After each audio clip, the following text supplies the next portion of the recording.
大家来到拜托 ATM， 大家好，我是未来银行行长胡瓜，我是乡里 Sandra。我们未来银行里面的现金很多，希望用智慧来提款。好，今天主题是台大医科同学会，欢迎你们。哇，有的是已经医生，有的现在还没，都是台大医科很厉害。对，首先介绍的是徐长杰，你好，大家好。就是听名字徐长杰就是肠胃科吧？没有皮肤科这样子的。皮肤科那时候小时候才的绰号啊，叫什么肠子打结啊。他后来在学校大家都叫我学长姐啊，因为徐长杰。对，明明是学长都叫我学长姐。对，徐长杰学长姐蛮像的哦。台大医学系，你是念皮肤，皮肤乃是我们最大的器官嘛。皮肤科一向都是热门科啊，因为我是从头发到脚趾头都看了，所以面积最大。然后呢，又有医学，然后又跟我们生活很相关。所以其实，在之前真的是在学校的时候都要很兢兢业业的注意成绩啊，而且呢，我们又没有很好的颜值，所以就要表现很好的态度，让师长喜欢。这么客气，好辛苦啊你！很辛苦。接下来就阳光主医生，你好。Hello， 大家好，我是阳光主医师。所以你是个外号叫阳光少年哈。光宗耀祖。光宗耀祖。台大医学系主攻的是医美跟什么？肝胆肠胃科跟医美双专业。第3位是张世恒医生，你好。大家好，你好，我是张世恒医师。今天介绍都是台大医学系的啦哈，你是急诊科医师。对，哇，很辛苦哎。我离开急诊14年哦，我现在主要是慢性病。对，可是当初在急诊室也很辛苦哎，随时待命嘛，非常的刺激，对不对？台大医学系的书卷奖哦，书卷奖很难得哎，拿过一次。那是什么要？其实台大不只是医学系啦，每个科系都一样，就是会在每个学期挑成绩前5名的。哦，那我们班的人数大概就要挑7名，所以每个学期会有7个人拿到书卷奖。优秀中的优秀。我那一年，哎呀，看 PTT， 我们都会发表在 PTT。有奖金吗？好像有，3000块。接下来介绍是林鹤典麻醉师。医师长得好像不像医师，好像。韩系的，对啊，韩系的，我都是找他麻醉哎，是吗？上次我跟你讲牙齿那个4个不好，就找他来了，就是他，他们都不知道麻醉师很缺，麻醉师很缺哦。据我当时做那医疗节目，才1000多个麻醉师，现在有变多少？现在好像到1800了，现在1800了，我是1100号嘛，1100多号，对，那时候他来了，增加了一些。接下来介绍黄彦伦，你今天怎么会在这里？右边都是学长，是不是？你是也开业了吗？没有，我还没有毕业。还没毕业，哇，真的长得这个才叫韩系吧，对不对？对啊，是小鲜肉型的哎。故意不穿西装，哇，越来越年轻那种感觉。对，你还没毕业，你现在大？对，现在暑假升过去升大4。升大4。可是要念7年呢，对不对？现在改成6年了。改6年。以前是7年加1年 PGY， 那现在是6年加2年 PGY， 就可以多领1年的薪水这样子。对，那你现在家里是爸爸妈妈？我爸妈都是老师。哦，不是医生。其实他们比较想要我当老师。是，真的。但是就之前高中的时候，我的生物跟化学都还不错，然后讲说走生物跟走化学都比较可惜，那2个加在一起走医学系就是比较好的一个选择。这样。长这么帅是整形还是天生的？我有自己帮自己整形。什么意思？就是我的双眼皮是我自己折出来的。哦，你说贴那个双眼皮？就是我不是用双眼皮贴，我就用一个牙签，然后折出一个折痕，然后每天早上折。你现在是胡乱，我还真的。没有，是真的，这是真的。每天睡觉这样子啊？每天早上醒来的时候，眼睛还不要睁开，然后照镜子，然后固定那个位置，每天弄大概半年，我听说过，这是真的。对，欢迎5位台大医科同学。接下来介绍2位专家，首先介绍超人气新闻主播沈景阳主播，你好。主播好，大家好，主持人好。加医科名医黄慧伦医，你好。医师好。进行第1回合存款争夺赛。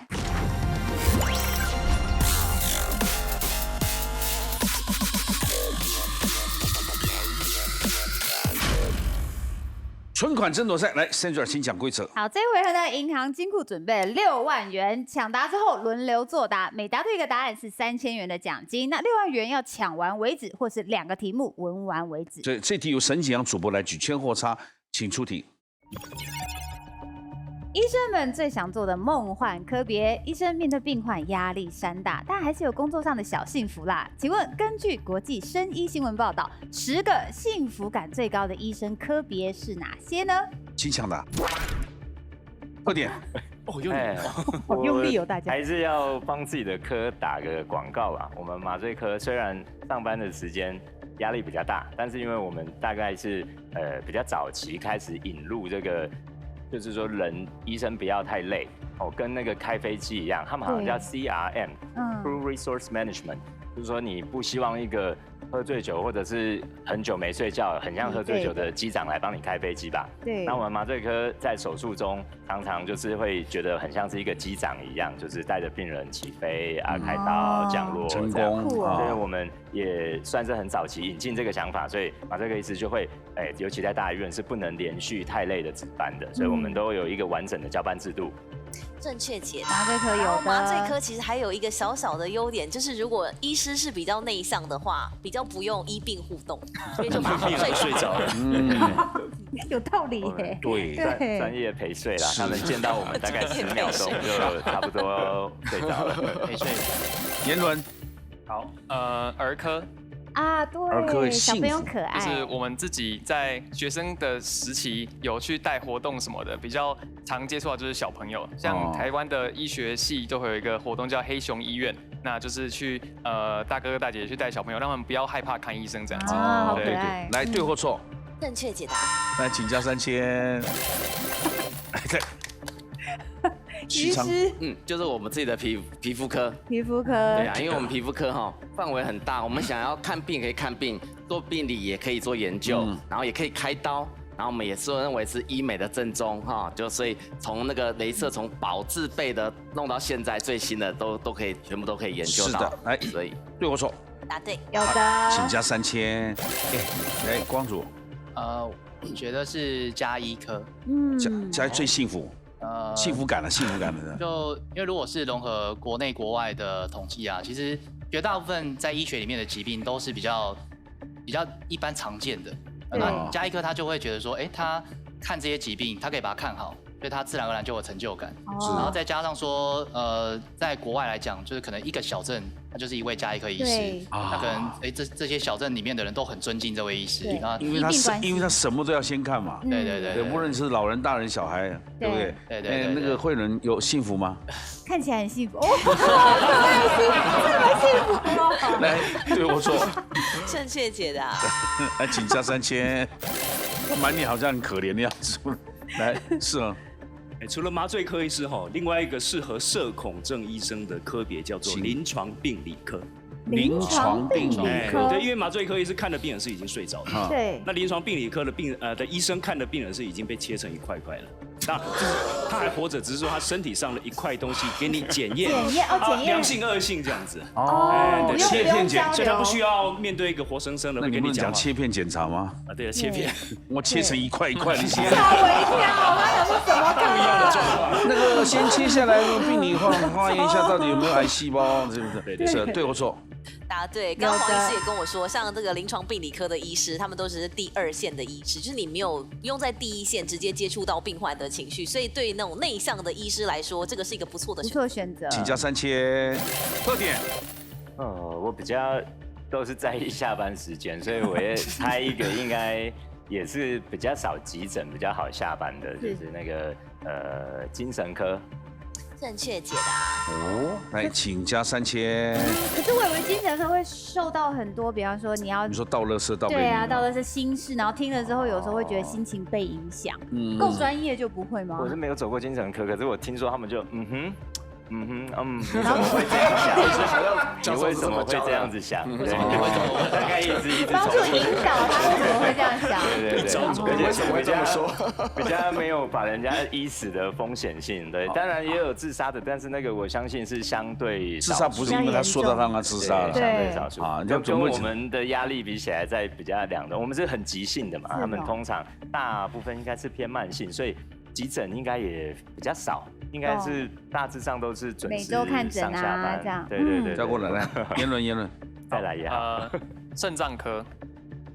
肾脏科。肾脏科幸福吗？肾脏科就是因为台湾的，就是台湾人假修养嘛，是太闲了，要洗肾的很多，然后它的占健保的就是比例蛮高的。占健保的7%的预算左右。对，那这样为什么会幸福啊？就是病例多，收入还蛮高的，就是因为收入啦。对，然后肾脏科也是就是可以开诊所的，就是偏内科的科别这样子。没错，台湾洗肾王国这个医师，如果是肾脏科的话，真的是赚不少。是这样子。冒喜啊。来，医师，我想眼科应该不错吧，因为眼科很干净啊，然后这个我们也可以开业，也可以留在医院，然后他可以帮他检查眼睛，然后现在不是很多什么角膜塑形啊，然后近视眼手术啊，好，所以感觉它的发展也是蛮广泛的。正确眼科，来，请加3000。哎，光总，医师，他应该还有复健科。没有，不够幸福吗？不够幸福。我本来要讲这个。没有在10大里。OK， 好，了解。来，既然有眼科，那一定有耳鼻喉科。耳鼻因为喉五官科在台湾号称好学生3大科嘛，皮肤、眼科、耳鼻喉。答对了。好的。耳鼻喉科，来，请加3000。贺点最后一个。哇，这个真的啊，神经内科好了。神经内科对或错？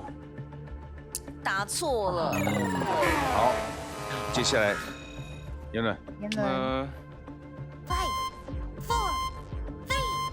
真的最后一个很难。来，打叉了。来，徐长姐。医师，我想牙科也算吧。啊，牙科啊，牙科他们就是我们以前，但是我不知道，我们以前是读医学系的，所以是没有机会读牙科啊。以前都努力都要读医学系，后来好像他们牙科的分数一直追，他们说啊，我们干嘛看那么累呢？做牙科专门牙齿。对呀，比较专注牙齿，比较。而且现在牙科收入更高了。对啊。来，幸福吗？来，请。我也觉得应该有牙科，但是没有。没有。我看牙的人这么多，可能就是每天都对着牙齿，然后对着大家的嘴，会不会？来，张世恒。剩下张医师。放射科。放射科。道理。放射科对或错？答错了。啊。那等一下，会不会是骨科还是核子医学科吧？找了临床免疫学这个。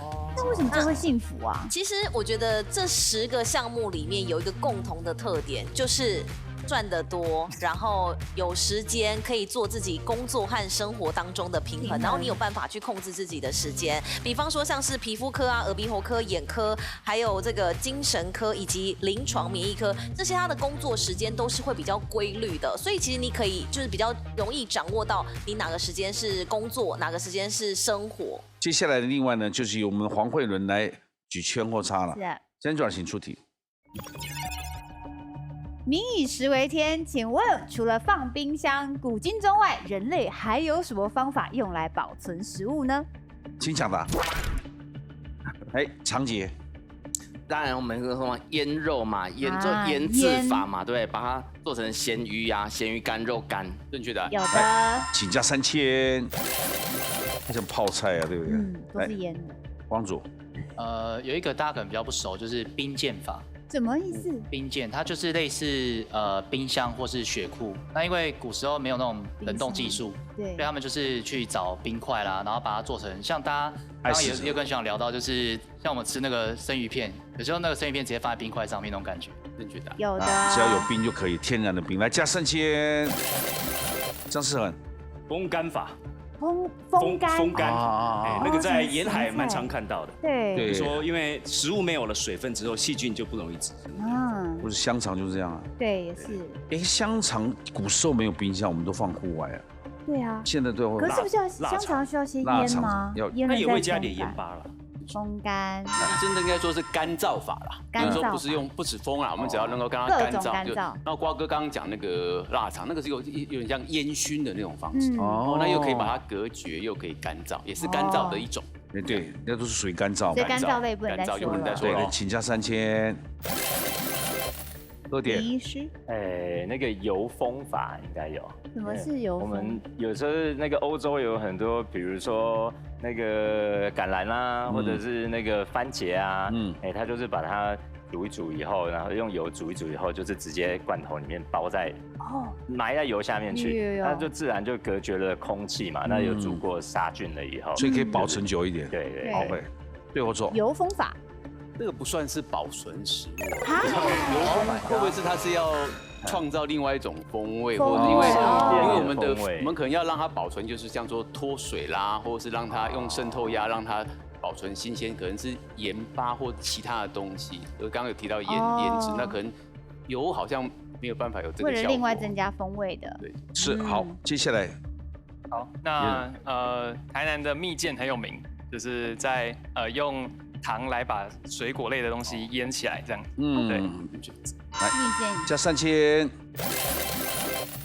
剧场姐，所以把那个植物啊藏在那个地窖里面啊，躲在地窖里面就很阴啊，然后很凉，然后甚至有时候还没看看那边有没有，就他们会拿什么蜡烛去点，看他们会不会点着，就把里面氧气都让它变得比较少，就让它在地窖里面。地窖保存法。其实蛮有趣，其实用古人来思考，其实我们就讲真空就好了嘛。现在就有真空技术啦，对，所以觉得真空法，就是古人可能就没有那个技术，就用那个地窖的概念把氧气烧掉了哈，那就真空的概念了。真空。对，好，真空我来加3000。好，接下来是光。好像还有看过一种叫做埋存法，那这个就是很简单、很直观的哈。以前农民他们可能把萝卜拔起来啊，蔬菜拔起来，但是还没有要用，他们就直接把它埋到土地下面，就直接跟上面的空气隔绝这样子。对，就叫做埋存法。哎，对我走。不行吗？不行，埋存法或许有一点点那个道理有点重复了啦。就比如说也是跟空气隔绝嘛，隔绝空气，对，有点像也是像真空的一个概念。那我们可能现在在想看看有没有什么其他是非跟空气隔绝啦，或非烟之类的，再有其他的方式。张师师，这边讲到的方法都是要隔绝微生物嘛。那我要风干啊，用盐巴啊。可是如果你真的没有办法隔绝微生物，就是酿造法。直接让食物跟微生物像是酵母菌在一起，对，葡萄酒就这样出来。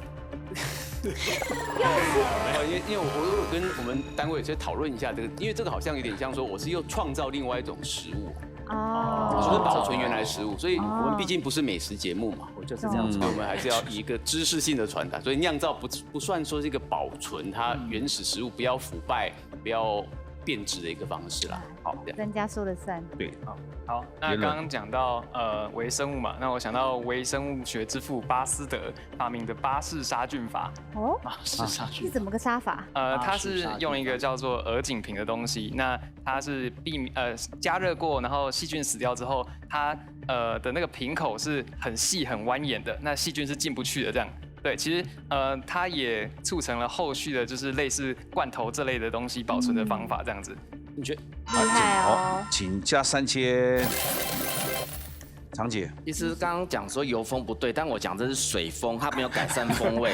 好，就像说之前有个实验说，把那个苹果把它泡在水里面，把它泡了1年，它的质地都还是很完整的，然后拿出来之后，它就开始变化了。那我们其实有的时候，像我们家里有买那个豆腐啊，它其实是要把它泡在水里面，它反而不会变质。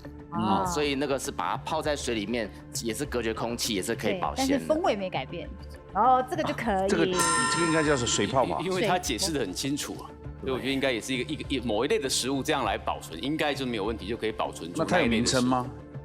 名称一个方式什么名称？没有听到一个正式的名称，没有说什么水封或水泡，就是这样，水封这样子。来加3000，是你们2个了，言伦，保陶保卫啊。那我想到一个在国中的时候就常常讲到的，为什么洋芋片买1包洋芋片都只有1/3的洋芋片，其他都是空气？我想到冲氮保鲜法，它没有隔绝空气，但是它把里面的空气的氧气都排掉，全部都剩下氮气，那微生物也是没有办法生存的。来，对或错？算是厉害，厉害！哇塞，错答案是啊，请加3000。他刚刚很过分哦，他说我国中的时候有学过，但是大家都离国中很远。早就忘记了，非常年轻有优势。我讲一个是历史上的啦，因为以前古代常常都有战乱嘛，战乱的时候打仗的时候会没东西吃，然后所以呢，而且有时候会被掠夺啊，所以他们把那些淀粉类的，像米啊什么都先把它煮好，然后再把它变成一个砖头。它其实会变成真的很像一个方砖一样啊！它只要那个淀粉，其实它只要能够变成干燥之后，它就是可以很保鲜。所以它是把那个砖头把它塞在墙的其中一个砖块，把它拔掉，然后塞里面啊，那个糯米砖就不会被抢走。然后他们如果呢，稻肥走掉之后，就可以把它拿出来，再把它泡水，把它化成粥来吃。太酷了！叫糯米砖。糯米砖对或错？徐医师都会把我说服，就是他讲的故事真的都是有一个历史典故的概念在里面。你还可以做很多事情，还可以盖桥啊！我爸他说以前的桥啊，那个石头是用那个米来粘的。万里长城就是这样啊。对啊，是用米来粘。万里长城就是用那个粘接点，就是用米的粘度啊。就这样，古早就是靠这个。来加3000。哇，好厉害！刚刚有讲到什么用糖啊、盐啊，然后醋啊、水啊这些东西来腌制嘛。那酒它也是一个让微生物没有办法去生存的方法嘛。我们都用酒精杀菌了，那细菌类的东西当然没有办法在酒精里面生存。对，可能就不对了。因为你泡酒精之后，原本的食物应该是会被改变的，原本的食物没有保存。对，剩你最后一个了。现在还有，因为刚刚讲古代嘛，现在讲现代嘛，其实现在还有 X 光啊，其实有些食物啊，可以借由照过 X 光什么伽马瑞啊，来把它杀菌。好，那这种照过 X 光的食物，它可能细菌也会被分解。那我们也常用什么紫外灯啊，紫外灯也可以杀菌啊。好，所以可以利用一些射线来杀菌。对或错？正确。厉害！哇，厉害呢！再加3000，剩最后一个3000，你看你强不强？还有我看哦，直接那个我们平常我讲，你讲。我们平常我们那个什么卤味哈，对不对？那我们都是要放冰箱之前啊，其实先把它加热。那可以把那个里面的那个细菌啊都先杀死，然后再盖上锅盖，热的，所以利用那个最传统的来加热杀菌。对或错？正确。可以，哇，好厉害！可是它这样可以保存下来啊。就像熬煮的一个概念，熬煮也是它短时间先给它加热，给它杀菌，然后再好好的保存，这也是一个方式。像汤都这样子啊。煮完之后，请加3000。都抢完了。厉害！那慧仁要补充，好像还有一个小东西，就是大家没有想到，其实我们要抑制微生物，就用醋的方法，降低 pH 值，可以降低微生物的活性啦，或者是说，还有刚刚提到说辐射线、冷冻等等，还有一个就是其实很单纯，我们就添加食品的抑菌剂就好了嘛，就像防腐剂的概念，现在的东西叫抑菌剂，只要加进去之后，食物就可以保存很久，了，这样。可这样对身体不会影响？对，所以是不建议啦，不建议用防腐剂。会影响哦。好。那我们来宣布他们奖金。好，许医师24000，杨医师6000，张医师9000，林医师6000，黄同学15000。来，接下来进行下一回合，赢者全拿。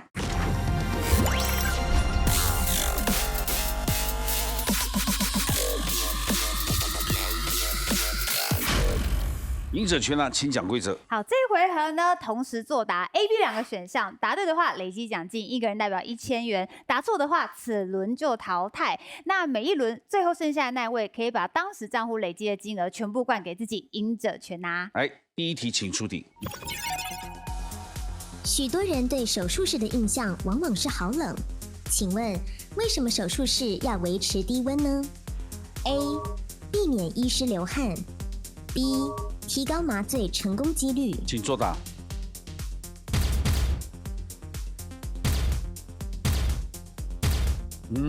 只有张世恒选择说提高麻醉成功几率，麻醉师都不选这方面，要很冷才会能麻醉成功吗？对啊，跟冷有关。对，因为我想到的是说，在临床上有个东西叫低温疗法。也就是说，不管是他可能有大脑创伤啊，或者说他正在被麻醉，那你这时候把温度降低，他的预后会比较好一点。那麻醉师的特点，在低体温的时候，的确病人比较容易被麻醉。所以我刚刚也犹豫了一下，因为低体温的时候你的代谢比较慢，新陈代谢比较慢，那的确病人会用相对低的麻醉剂量就睡着。但是我们的成功的麻醉重点是他平稳醒来，不是用药少，所以我觉得跟成功应该没有太直接的关系。这样，正确答案是 A， 避免医师流汗。手术房的温度呢，通常维持在20到24度之间。刚刚你们说的是18度，除了可以减少细菌的滋生，也可以降低术后伤口的感染，也可以呢避免医师有时候如果手术中如果很热，他流汗嘛，当然不好，所以这样子呢来避免医师流汗。是，来，请休息一下，世恒，加4000。下面一题，请出题。做好梦与睡姿有关。请问什么样的睡姿比较容易有好梦 ？A. 侧卧右侧 ，B. 侧卧左侧。请作答。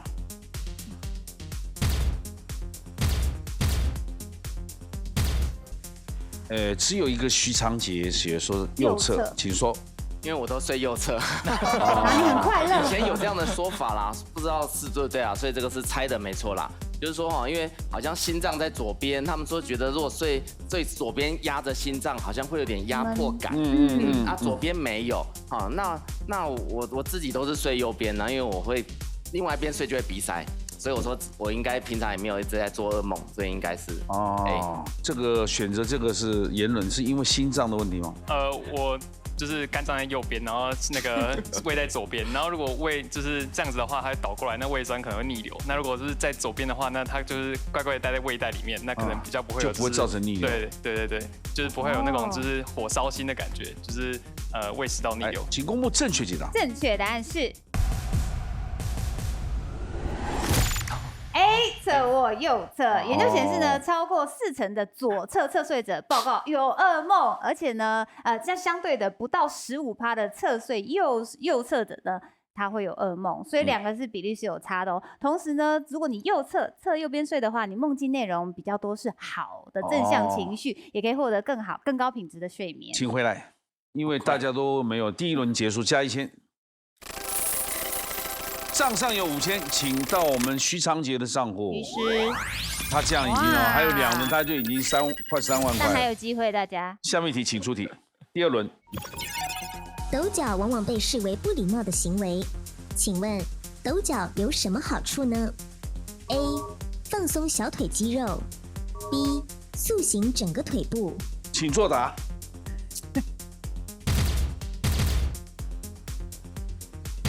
哟。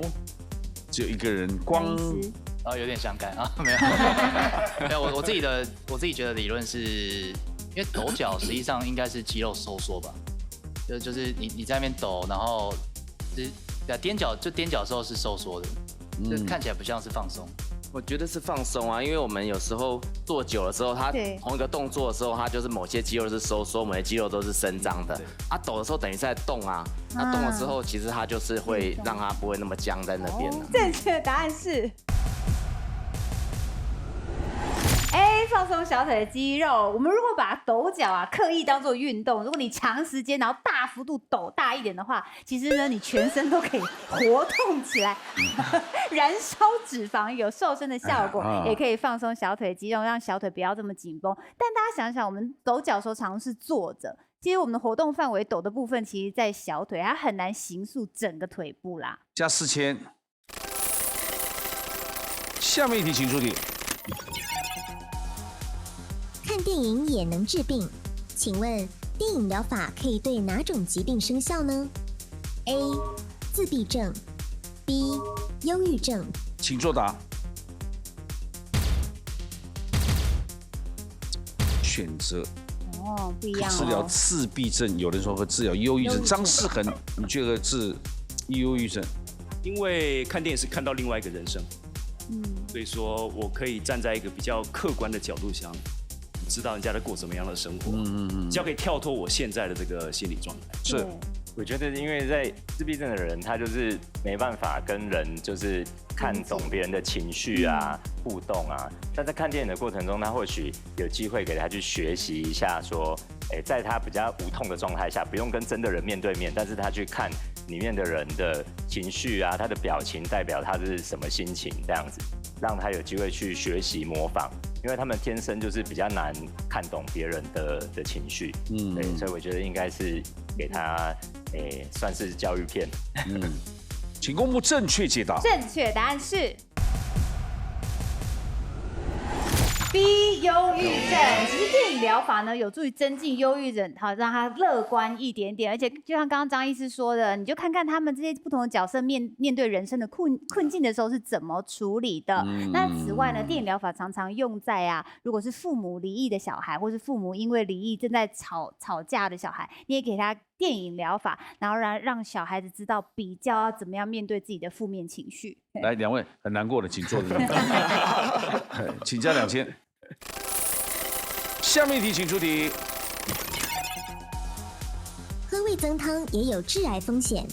日本最新研究发现，味噌吃多也会提高罹癌风险，主要原因是什么呢 ？A. 味噌含盐量高 B. 味噌发酵过久。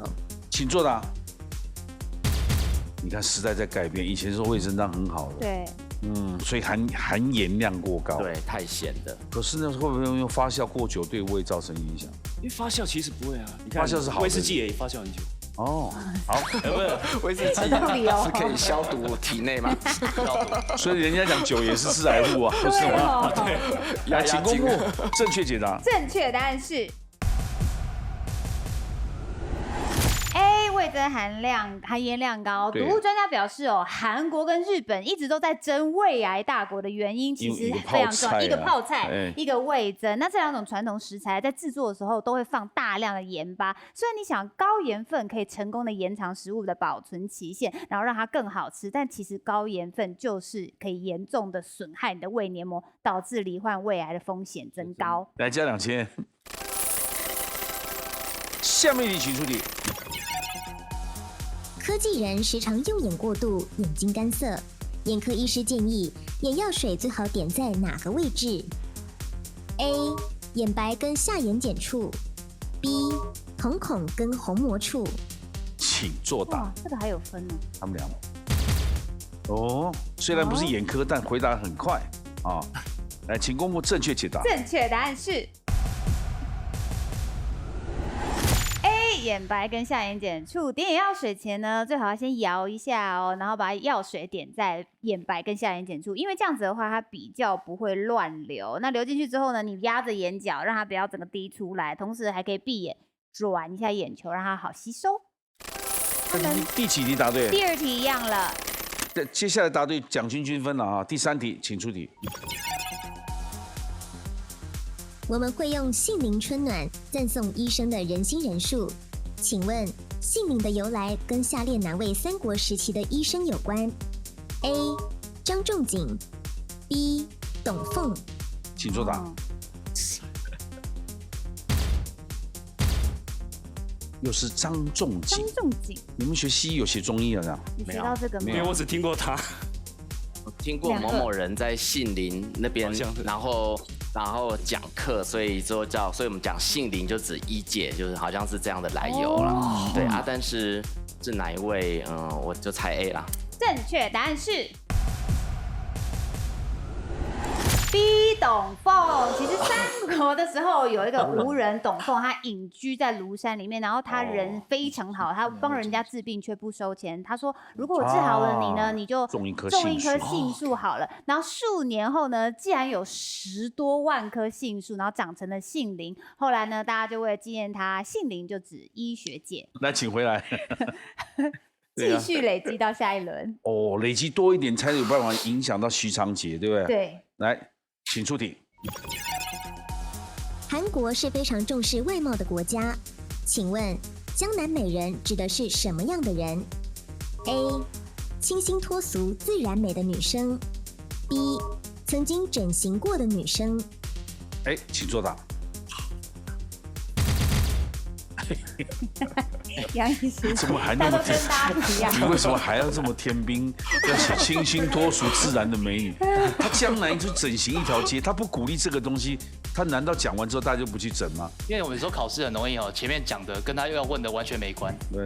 所以我都后来都是先看他要问什么，然后再回去看。对，然后我看江南美人，这个应该是中国。太会考试了，就会这样。请公布正确解答。正确答案是。第一，曾经整形过的女人。提到江南呢，我们台湾人或是中华文化可能会浮现温柔婉约的形象，但是江南其实在首尔江南那一带就是有整形一条街，所以呢，我不会直接说她是整形美女，我会把她称为江南美人。对，来，请稍微休息一下，来增加4000。来，下面一题，请出题。鳄鱼的眼泪被认为是假慈悲。请问，鳄鱼眼泪症候群指的是什么症状呢 ？A. 睡觉时哭泣的人 ；B. 吃饭时哭泣的人。请作答。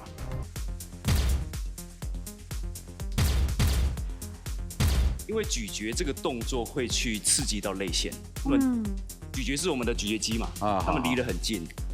是这样。就是说神经是连通的，它会去刺激到我们的泪腺。鳄鱼假慈悲部分，那应该就是他在吃饭的时候会哭吧？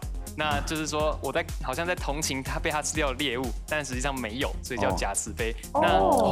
所以我是根据那句话的逻辑来判断的。请公布正确解答。正确答案是。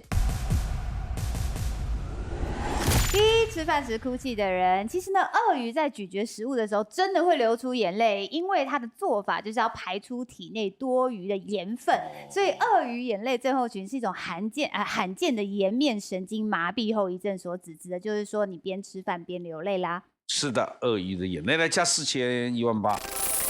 哇，你们有机会哦。来，下面一题请出题。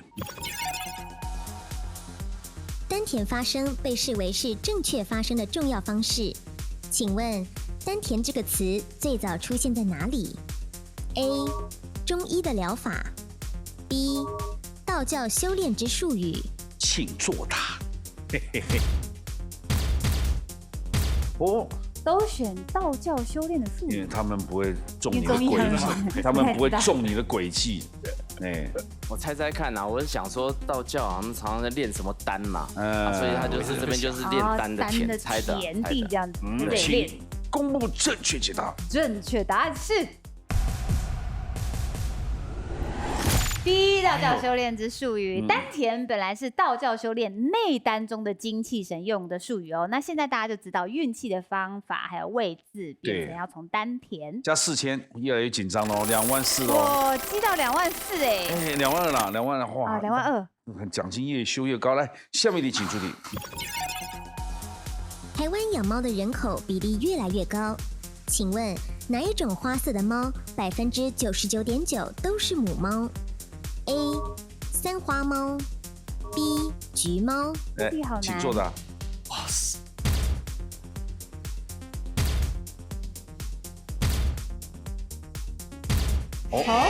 为什么你们选 sunflower？ 而且他第一个就选他很有自信。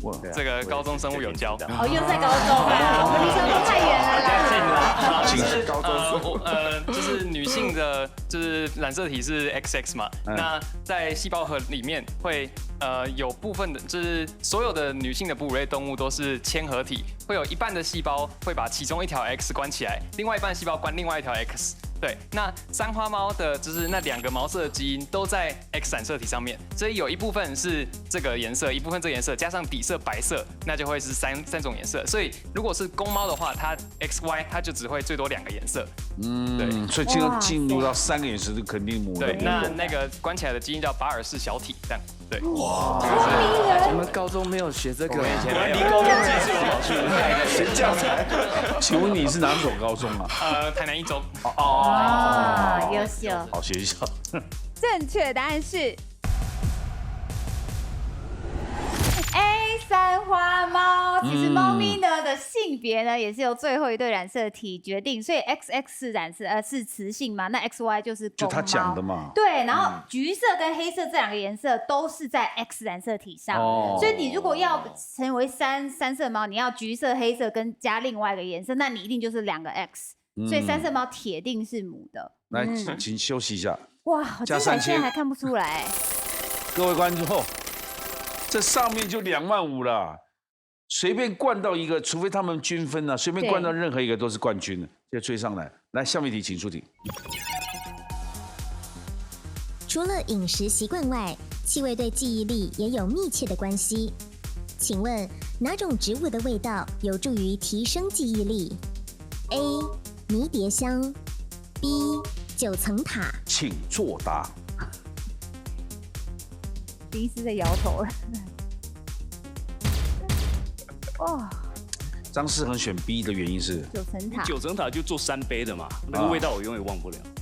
是记忆上面。迷迭香是做那种什么精油外国餐的。对。哇，什么意大利餐会拿上？请公布正确解答。正确答案是。迷迭香。根据美国加州大学研究，迷迭香的气味可以显著的提高记忆力跟认知功能，所以我们可以用一些熏香啊，或者一些精油啊来进行芳香疗法，增加记忆力。哎，世恒，请休息。哇，好精彩！请加2000。第一题，请出题。在冰箱发明之前，俄罗斯的农民会在牛奶中放入什么来防止它变坏呢 ？A. 蝎子 B. 青蛙。请作答。哦，分胜负了。牛奶里面放青蛙。呱呱。猜，就是想说有没有一些抗氧化的东西？比如说有人不是吃那个雪蛤嘛？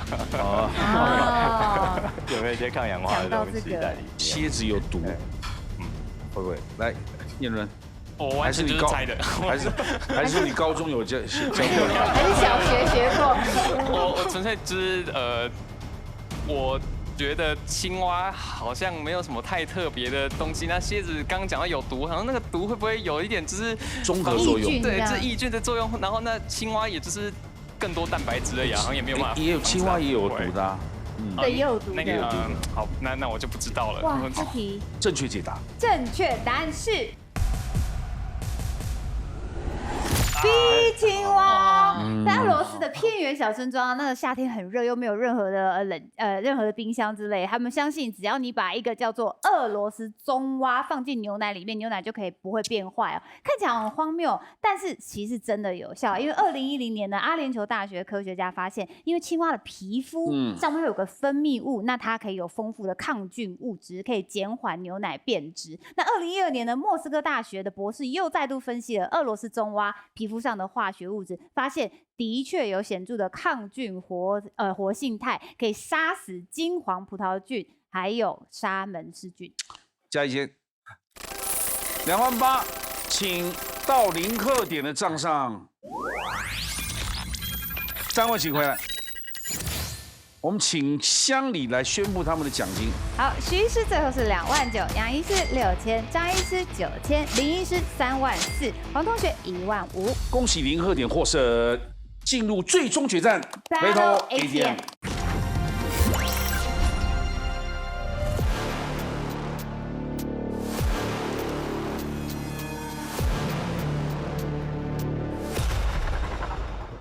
恭喜贺典，来反败为胜，来提款卡，34000块，来请插入提款卡。哎呀，金库请打开，里面有34000块是您的奖金，请先透过2个密码提示，请出示。好，你的2个密码呢，分别是54画麻醉后的感觉，或是总笔画42画离职开诊所。麻醉后的感觉，念念不忘，飘飘欲仙。会不会就是飘飘欲仙嘞？对，笔画好多，好像蛮接近的。54画，飘飘的字就很多画了。哦，对啊，对，飘飘欲仙有机会。离职开诊所，自立门户，自行创业。自不量力，日进斗金，然后日进斗赚很多哎，日进斗金啊，对，自己开业也要冒得有很多风险啊，对不对？对，我本来很想选笔画比较少的，比较有机会，但是飘飘欲仙让我想一想，你想要赌一下是不是飘飘欲仙？就是飘飘欲仙嘞。可是我跟你讲，麻醉师如果是飘飘欲仙，我会写的国字不多哎。来，那我就麻醉后的感觉，麻醉后的感觉，请锁定。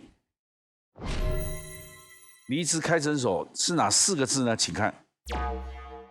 另起炉灶，好可惜，这个写得出来啦。另起炉灶，可是因为他没有想到这，没有听说麻醉师自己出去开业吧？比较少，就可能比如就是做医美或加医科，就是看一般科或者医美。可是你还是要请那些医生啊。我们有人开疼痛科诊所。也有比较不舒服的就直接去是慢性疼痛。了解，也是另起炉灶嘛？是不是选错了呢？没关系，我们拿起笔来，54画的麻醉后的感觉，待会一出题之后只有1分钟，记者清楚写字再写密码。OK， 麻醉后的感觉，请出题。扑朔迷离更简单，计时开始，它很快就扑上去了。没有等我们时间开始，它就扑上去。好，用按计划对。做。还看到这个题目多开心啊！迷。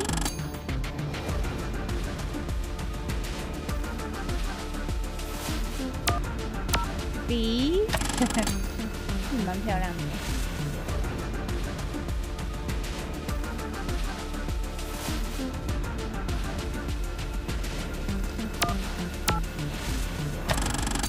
停，几秒？请念密码。15101018。对或错？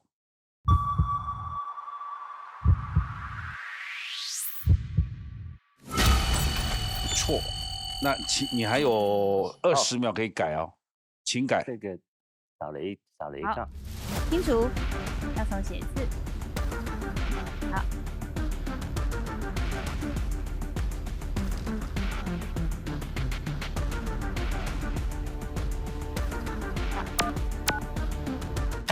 停。87就是还有7秒了啊，1987满7秒。密码15101019。对或错？中文真的不好。哎，恭喜答对。可是字不是写错了吗？对吧？但密码对哦，真好运。今天就是走运气路线的，谢谢各位。真的。哇，这37000耶，对不对？对，34000啊，34000来恭喜。可是可能要扣钱，可能要扣钱。我们先看看正确解答。好，那个硕错是月啦。 1、2、3、4。1、2、3、4、1、2，对，刚好笔画一样。对哇，真厉害。真的。是刚刚那个也是，这个也实话。对，因为你看这个欠跟月一样的啊，那这样要扣1万，对不对？对，因为字不对啊，没关系，写错我们有严循规则，不完整，但密码是对，可以领走钱，但是要扣1万块，可以送给观众朋友。OK， 好，谢谢，恭喜，恭喜！扑朔迷离呀！对啊，这个字写错，真的让我们扑朔迷离啊！但另起炉灶，我跟你讲，另起炉灶，你还那个笔画还不一定算得对，对不对？所以呢，一切是运气跟运气啊，是运气加运气。对，恭喜你了啊！恭喜！但是因为他字写错，所以我们有扣1万块。这1万块不是我们要拿回来，是要送给观赏我们电视机电视的观众朋友们。想要知道怎么拿到这1万块呢？现在马上就到我们的 Instagram， 赶快查 Battle ATM 或是拜托 ATM， 就可以知道怎么拿到这1万元喽。谢谢今天各位医师都来上我们节目，晚上8点锁定拜托 ATM， 把智慧变现，谢谢，感谢您，谢谢。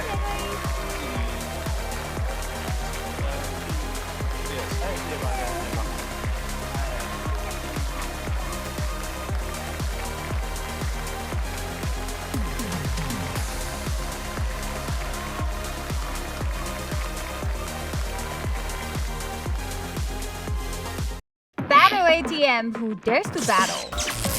拜托 ATM， 谁敢来 battle？ 订阅拜托 ATM 的 YouTube 频道，等你来 battle。